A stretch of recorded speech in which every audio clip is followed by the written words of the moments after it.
If you're a heating and air conditioning technician or even a salesperson, what do you need to know about the person who complains about price of parts and pieces or even systems, and why does it matter? This is a fantastic question.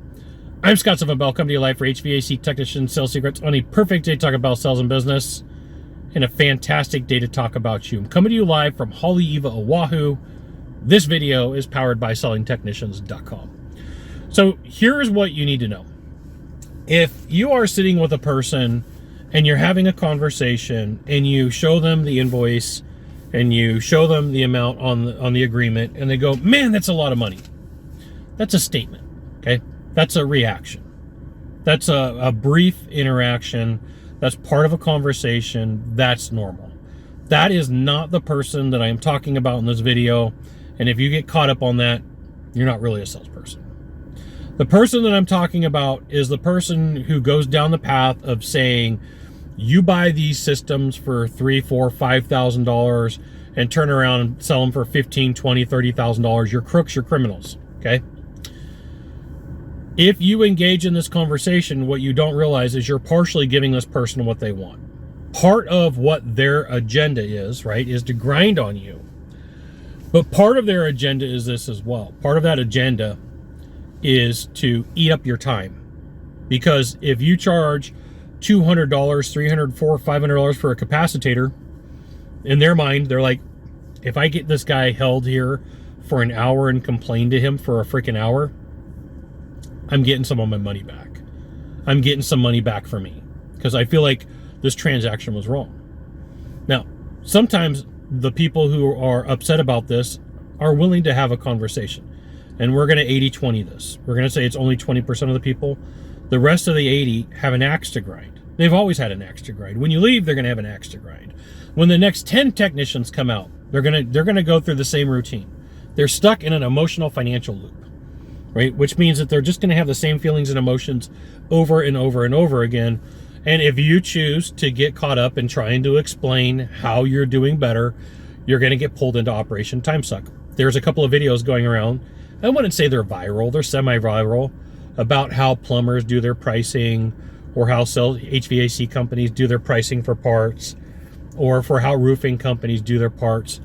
And you get like a mix of contractors and salespeople going, you're dead on right. And then you get these people that, oh my goodness, they've got nothing better to do except for complain about price. They're caught up in it. They are all over the place in, you guys are criminals. If I could do this, if I had a company, I would do it for far much less. And you guys are crooks and criminals. It's automatically assumed that if the price is more than the part, you're a crook and a criminal.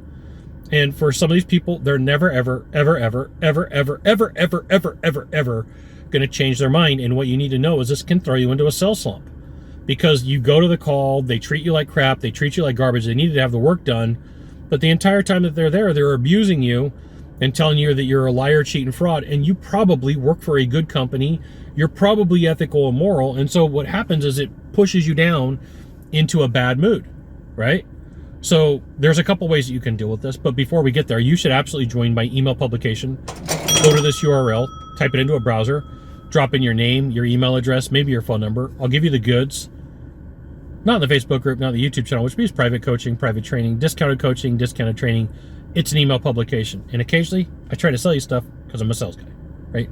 Pays for my trips to Hawaii, buys me cool Red Spooner Aloha shirts and TNC Surf t-shirts. Got a lot of these. Cool cologne, foot massages. I don't know, I do a lot of dumb stuff. Okay, so how do you deal with this?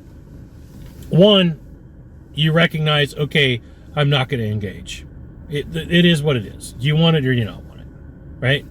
And this is the person who's going to write you a bad review. This is the person who's going to hold it over your head. I'll write a bad review. Oh, please don't. You're going to scare me. Number two, you have the conversation. Listen, it takes a lot to run a company. This is what it takes to keep our doors open and to be profitable. Never apologize for being profitable because then you got a freaking job. Never, ever, ever, ever, ever apologize for being profitable, for being good at what you do, being amazing at what you do. Number three, you say, hey, if you don't want me to do it, I'll just pack up my stuff and leave. There's going to be somewhere between that pendulum of options for you that you're going to have a choice to pick from. You can have a pre-recorded script. I'm going to say if you're a consumer watching, you're probably wasting the time of the person that you're out there, because you're just complaining, and it's just going to ruin their day, which you're probably going to be happy about, which makes you a horrible human being. I said it. I've got nothing to sell you, right? I work with technicians, salespeople in office, people who own businesses.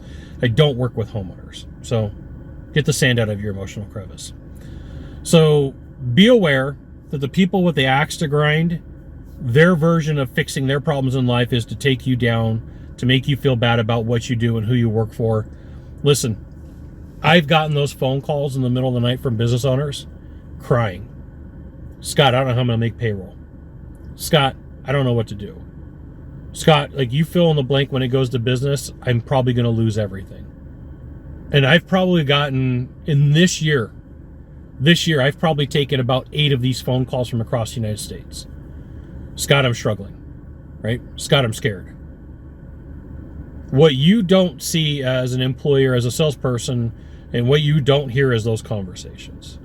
When you got a company that charges the right amount, you get to do cool stuff. When you got companies that don't charge the right amount, it's very stressful, creates a lot of problems, and it is not pretty to be in that position. You got 1 of 3 things to do from here. Just 1 of 3. Find the subscribe button, click on it, and every time I send out a video, you'll get an update. 2, hit follow. 3, you know what you got to do. Share this video with a friend. We'll see you soon. Thanks for watching.